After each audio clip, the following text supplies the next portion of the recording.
Hello friends, आज के इस वीडियो में हम डिस्कस करने वाले हैं क्लास 6 का जो एनसीईआरटी का हिस्ट्री बुक है उसका 6th चैप्टर। इसके पहले 1 to 5 चैप्टर्स तक ऑलरेडी वीडियो बना दिया है, उसको आप प्लेलिस्ट से जाकर देख सकते हैं। इसका अगर हम बात करें इसका नाम का, जो क्लास 6 का एनसीईआरटी का हिस्ट्री बुक का 6th चैप्टर है वो है नए प्रश्न नए विचार। इसमें जो फर्स्ट टॉपिक है वो है बुद्ध की कहानी। तो जो गौतम बुद्ध थे उनका जो बचपन का नाम था वो था सिद्धार्थ, और वे बौद्ध धर्म के संस्थापक थे। इनका जन्म 563 ईसा पूर्व में लुम्बिनी एक जगह था वहां पे हुआ था, और वे क्षत्रिय थे और शाक्य नामक एक छोटे से गण से संबंधित थे। इनको ज्ञान प्राप्ति जो हुई थी वो बोध गया पीपल के पेड़ के नीचे प्राप्त हुआ था। और जब उनको ज्ञान की प्राप्ति हुई तो बनारसी के निकट स्थित सारनाथ एक जगह है, वहां पे उन्होंने पहली बार उपदेश दिया। उसके बाद सारनाथ स्तूप बना, और यहाँ पे हम लोग देख सकते हैं ये इमेज, ये सारनाथ स्तूप का है। और यहीं पे सबसे पहले गौतम बुद्ध ने शिक्षा दिया था जब उन्हें ज्ञान की प्राप्ति हुई। इनका जीवन का जो अंत था वो 483 ईसा पूर्व कुशीनगर में हुआ था। इनका जन्म 563 ईसा पूर्व में लुम्बिनी में हुआ था और मृत्यु 483 ईसा पूर्व कुशीनगर में हुआ था। वे क्षत्रिय थे, शाक्य नामक एक गण से संबंधित थे, बौद्ध धर्म के संस्थापक थे, और उनका बचपन का नाम सिद्धार्थ था। गौतम बुद्ध उनका नाम तब पड़ा जब उनको ज्ञान की प्राप्ति हुई। ज्ञान प्राप्ति कैसे हुई इसके बारे में जान लेते हैं। तो वृद्ध बीमार मृत साधु, जिसके कारण 29 वर्ष की आयु में ज्ञान की खोज में उन्होंने घर के सुखों को छोड़ दिया, अनेक वर्षों तक भ्रमण करते रहे। जब भी वो जो गौतम बुद्ध थे वह लोगों को देखते थे कि कोई मर रहे हैं, किन्हीं के फैमिली के लोग मर रहे हैं, बीमार पड़ रहे हैं, वृद्ध होते हुए देखे, तो वो ज्ञान की खोज में वो निकल गए घर को छोड़कर, और सारे सुखों को छोड़कर वो चले गए 29 वर्ष की आयु में ही। उन्होंने अनेक वर्षों तक वो भ्रमण करते रहे। उसके बाद 6 साल बाद 35 वर्ष की आयु में बोध गया में निरंजना नदी के तट पर पीपल के वृक्ष के नीचे जब वो बैठे थे तभी उन्हें ज्ञान की प्राप्ति हुई थी। इसके बाद वे बुद्ध के रूप में जाने गए। जब उनको ज्ञान मिल गया तो उसके बाद उनको बुद्ध के रूप में जाना जाने लगा। उसके बाद वो पहली बार सारनाथ में अपना उपदेश दिया कौंडिन्य और उनके साथियों को। नेक्स्ट जो टॉपिक है वो है गौतम बुद्ध के शिष्य। तो गौतम बुद्ध के शिष्य जो थे वो आनंद और उपाली थे। जो बुद्ध थे वो अपना जो शिक्षा था, जो अपना ज्ञान था, वो सामान्य लोगों को प्राकृत भाषा में दिए। प्राकृत भाषा जो कि वो लोग यूज करते थे बातचीत करने के लिए, उसी को हम प्राकृत भाषा, अलग अलग जगह पे अलग अलग प्राकृत भाषा होता है। जगह जैसे मगध में मगधी प्राकृत भाषा है, तो अलग अलग जगह पे अलग अलग प्राकृत भाषा है। बुद्ध ने जो भी शिक्षा दिया लोगों को वो उनके प्राकृत भाषा में दिया। बुद्ध ने अंतिम लक्ष्य निर्वाण की प्राप्ति बताया और सारनाथ में स्तूप का निर्माण किया गया। ठीक है,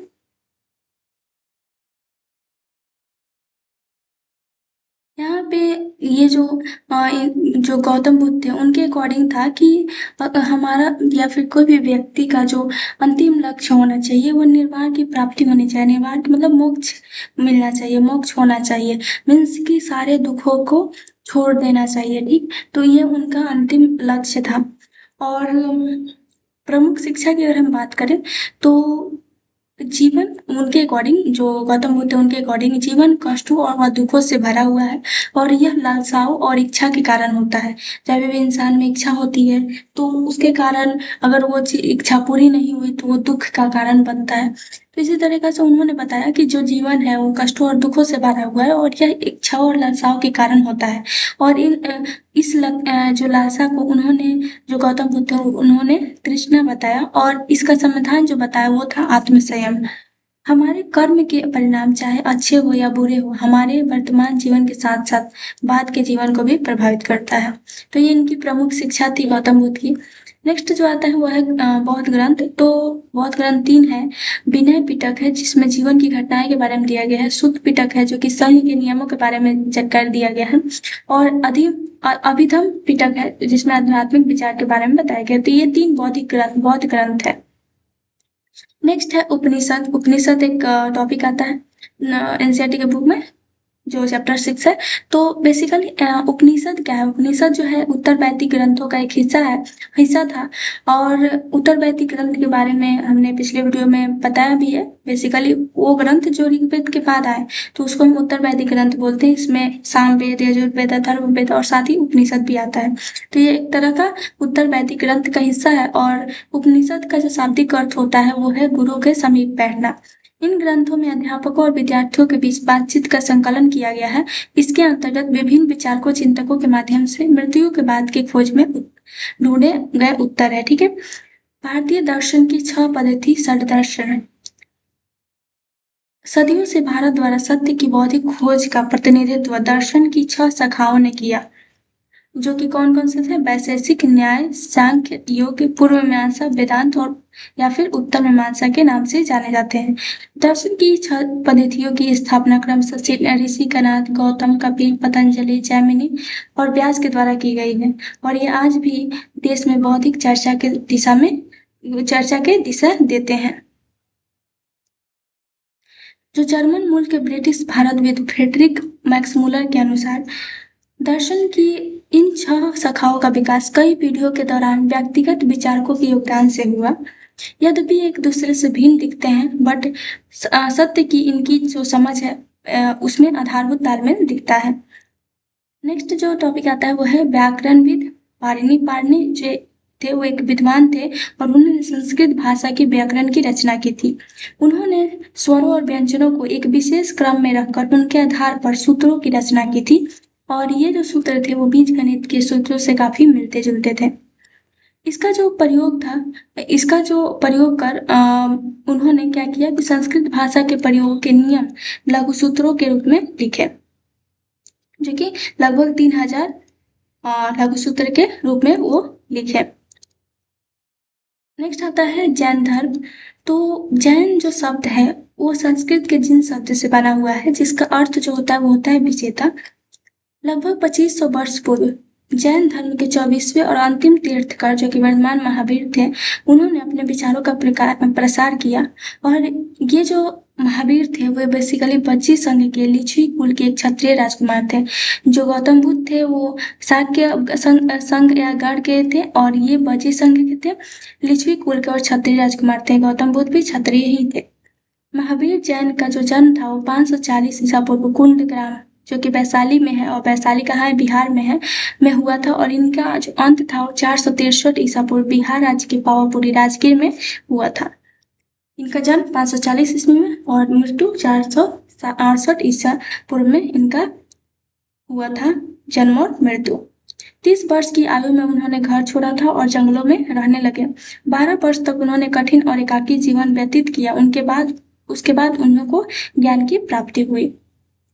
उनकी जो शिक्षा थी वो काफ़ी सरल थी, और उनकी शिक्षा के अकॉर्डिंग और उनके अकॉर्डिंग, जो महावीर थे उनके अकॉर्डिंग, सत्य जानने की इच्छा रखने वाले प्रत्येक स्त्री और पुरुष को अपना घर छोड़ देना चाहिए। जिनको भी सत्य की जानने की इच्छा है उनको क्या करना चाहिए? स्त्री और पुरुष को, जो भी वो स्त्री हो या पुरुष हो, उनको अपना घर छोड़ देना चाहिए और उन्हें अहिंसा के नियमों का कड़ाई से पालन करना चाहिए। जैसे कि किसी भी जीव को कष्ट नहीं देना चाहिए, किसी भी जीव की हत्या नहीं करनी चाहिए, क्योंकि उनका कहना था कि सभी जीव जीना चाहते हैं, सभी के लिए जीवन प्रिय है। और महावीर ने जो शिक्षा दी थी वो प्राकृत भाषा में ही दी थी, जैसे कि गौतम बुद्ध ने दिया है। तो इनकी जो शिक्षा थी वो काफ़ी सरल थी, और उनके अकॉर्डिंग बस इतना ही था कि किसी भी जीव की हत्या नहीं करनी चाहिए और किसी भी जीव को कष्ट नहीं देना चाहिए, क्योंकि सभी जीव जीना चाहते हैं और सभी के लिए जीवन प्रिय है। तो ये इनकी शिक्षा थी, और इन्होंने अपनी शिक्षा प्राकृत भाषा में दी थी, जैसे गौतम बुद्ध ने दिया था। प्रचलन क्षेत्र के आधार पर ही प्राकृत के अलग अलग नाम थे। जैसे मगध में बोली जाने वाली प्राकृत भाषा जो थी वो मगधी कहलाती थी। तो इस तरीका से अलग अलग क्षेत्र में अलग अलग प्राकृत भाषा था। वहाँ पे जो लोग लैंग्वेज यूज करते थे उनका एक अलग अलग लैंग्वेज होता था, और वही वहाँ का प्राकृत लैंग्वेज, प्राकृत भाषा कहलाता था। जैन नाम से जाने गए महावीर के अनुयायियों मीन्स होता है फॉलो करना, फॉलोअर मीन्स कि जो महावीर के जो भी शिक्षा था उनका, जिस तरीका से वो रहते थे और जो भी उनके पास ज्ञान था उनको वो लोग जानते थे, उनको समझते थे। इस तरीका से उनको और उनके ही रास्तों पर जो जिस तरीका से वो कहें कि किसी भी जानवर को कष्ट नहीं देना चाहिए और किसी भी जानवर को मारना नहीं चाहिए, सभी जीव को अच्छे से रखना चाहिए, किसी कोई भी सबका जो जीवन होता है वो प्रिय होता है। तो ये इनका शिक्षा था और इन्हीं शिक्षा को जो उनके अनुयायी थे वो फॉलो करते थे, वो मानते थे, इसीलिए उनको अनुयायी मीन्स फॉलोअर कहा गया। तो जो महावीर के अनुयायी थे उनको भोजन के लिए भिक्षा मांगकर सादा जीवन व्यतीत करना होता था, बिताना होता था। उन्हें पूरी तरह से ईमानदार होना पड़ता था और चोरी ना करने की सख्त हिदायत थी, मीन्स उनको चोरी करना नहीं था और साथ ही उनको ईमानदार रहना पड़ता था। उन्हें ब्रह्मचर्य का पालन करना होता था और पुरुषों को वस्त्रों सहित सब कुछ त्याग करना होता था। मुख्यतः व्यापारियों ने जैन धर्म का समर्थन किया और बेसिकली हम देखें तो जो व्यापार करते थे, बिजनेस करते थे, तो वही लोग ज्यादा जैन धर्म को समर्थन करते थे और उसको फॉलो करते थे। धीरे धीरे जैन धर्म उत्तर भारत के कई हिस्सों के साथ साथ गुजरात, तमिलनाडु और कर्नाटक में भी फैल गया था। तो ये जगह पे जैसे गुजरात हो गया, तमिलनाडु और कर्नाटक हो गया, यहाँ यहाँ पे जैन धर्म जो था वो काफी हद तक फैल चुका था। महावीर और उनके अनुयायियों की शिक्षा कई शताब्दियों तक मौखिक रूप में ही रही, मीन्स मुंह से ही जो भी शिक्षा देते थे वो मुंह से ही बोलकर देते थे, उनका कोई लिखित प्रमाण नहीं था। लेकिन वर्तमान रूप में उपलब्ध जैन धर्म की शिक्षा लगभग 1500 वर्ष पूर्व गुजरात में बल्लवी नामक स्थान पर लिखी गई। एक जगह है गुजरात में, बल्लवी नामक स्थान है वो, और वहां पे लिखा गया है जैन धर्म की शिक्षा के बारे में। नेक्स्ट आता है संघ। महावीर और बुद्ध दोनों का ही मानना था कि घर का त्याग करने पर ही सच्चे ज्ञान की प्राप्ति हो सकती है। इन दोनों, ये भी जो भी गौतम बुद्ध थे और महावीर थे, इनका शिक्षा जो था वो ऑलमोस्ट सेम था और काफी ज्यादा सिमिलैरिटी थी। जैसे कि इन दोनों का मानना था कि घर का त्याग करने पर ही सच्चे जीवन की, सच्चे ज्ञान की प्राप्ति हो सकती है।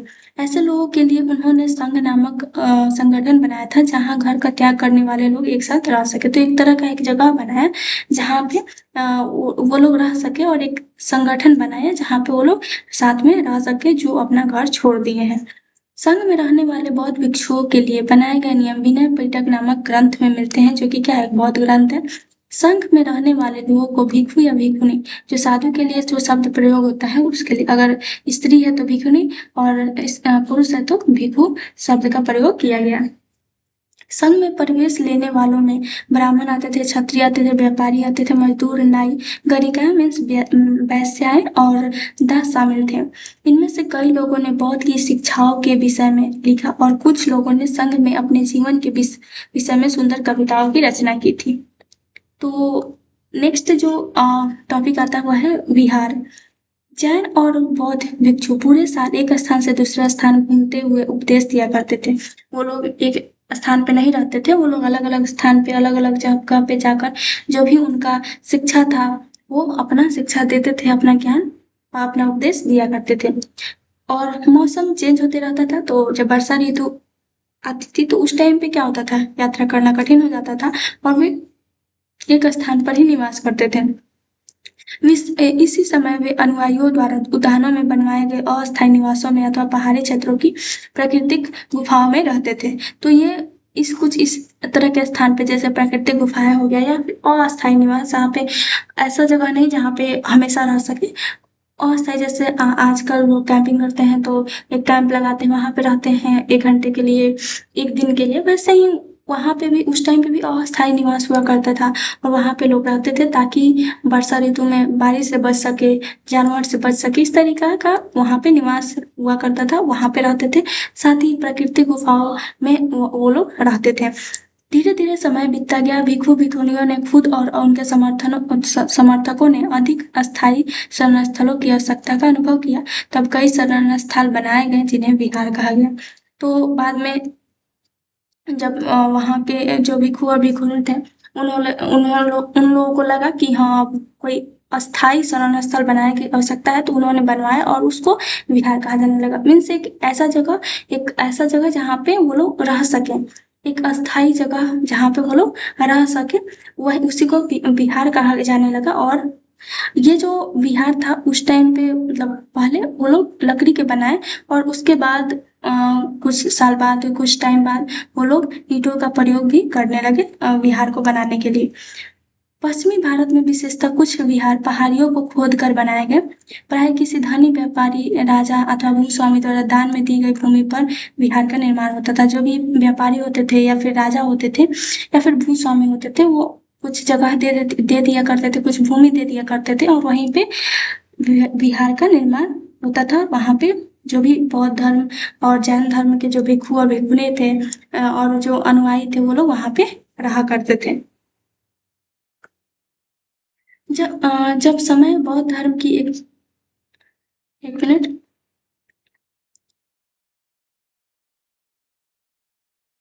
उस समय बौद्ध धर्म की एक नई धारा महायान का विकास हुआ। इसके दो मुख्य विशेषताएं थी।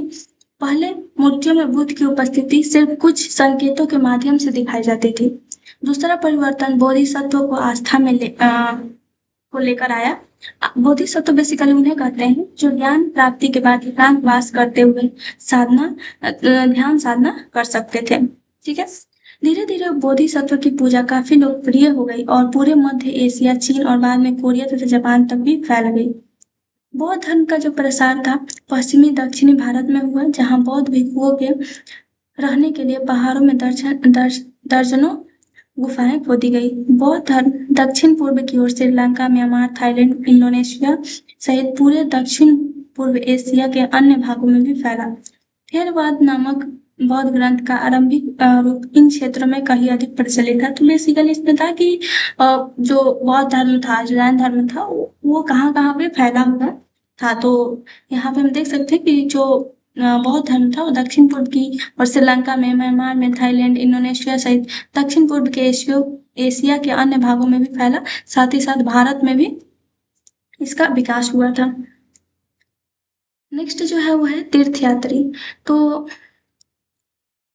तीर्थयात्री वे स्त्री और पुरुष होते हैं जो प्रार्थना के लिए पवित्र स्थानों की यात्रा किया करते हैं। इसी तरह भारत की यात्रा पर आया चीनी बौद्ध तीर्थयात्री फासियान काफी प्रसिद्ध है। तो बेसिकली तीर्थयात्री क्या होते हैं, जो वैसे स्त्री पुरुष जो प्रार्थना के लिए पवित्र स्थानों की यात्रा करते हैं। और सबसे प्रसिद्ध जो तीर्थयात्री था जो कि भारत में घूमने आया था वो कौन था? फासियन, जो कि चीनी बौद्ध तीर्थयात्री था। वह करीब 1600 साल पहले आया था। ठीक है। सबसे पहले कौन आया था? फासियन, और वह 1600 साल पहले आया था। उसके बाद आया वेन सांग जो कि 1400 साल पहले भारत आया था। और उसके बाद करीब 50 साल बाद इच्चिंग आया था। तो ये तीन जो थे वो चीनी बौद्ध यात्री वो आए थे। और वे जो तीर्थ यात्री थे वो बेसिकली भारत में आए थे। किसके लिए? तो जो भी बौद्ध धर्म से जुड़ी चीजें हैं, जुड़ी जगह है, प्रसिद्ध मठ है, उसको देखने के लिए आए थे। तो ये सब किस लिए आए थे? तो बुद्ध के जीवन से जुड़ी जगह हो गया, प्रसिद्ध मठ हो गया, उसी को देखने के लिए भारत आए थे। तो कौन कौन आए थे? सबसे प्रसिद्ध कौन था? फासियन। और उसके बाद कौन आया? Hiuen Tsang. और उसके बाद इत्सिंग आया था। नेक्स्ट है नालंदा। शिक्षा का एक विशिष्ट वेन सांग तथा अन्य तीर्थयात्रियों ने उसी उसी समय के सबसे प्रसिद्ध बौद्ध विद्या केंद्र नालंदा में अध्ययन किया था। तो जो वेन सांग थे और अन्य जो भी तीर्थयात्री जो आए थे उन्होंने जो नालंदा है जो कि बिहार में है उसमें अध्ययन किया था। और वो उस टाइम का सबसे प्रसिद्ध बौद्ध विद्या केंद्र हुआ करता था। उसने नालंदा के बारे में इस प्रकार लिखा, जो विन सांग था वो नालंदा के बारे में कुछ लिखा था कि यहाँ के शिक्षक योग्यता तथा बुद्धि में सबसे आगे है। ठीक है।